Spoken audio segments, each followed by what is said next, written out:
dancer. Dancer lang? Talaga ba? Nilalanglang mo lang ang trabaho ng isang dancer. Ikaw, huwag kang mapanghusga sa kapwa.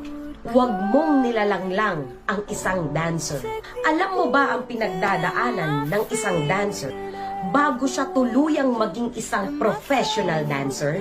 Sandamakmak na paltos sa paa at sandamukal na pasa sa tuhod ang dinadanas niyan. Tapos, lalanglangin mo lang, ilang session ng training ang dapat niyang makumpleto. Yung iba nga, uma-attend pa ng mga private lessons or training para matuto. Yung iba dyan nagbabayad pa.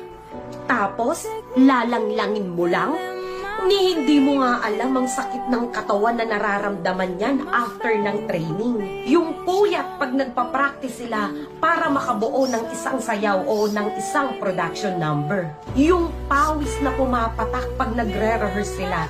At higit sa lahat, yung oras na nilalaan niya para matuto. Kaya ikaw, kung isa ka sa nang mamaliit sa mga dancer, sana mamunat ka na at huminto ka na sa pagsabi ng dancer lang.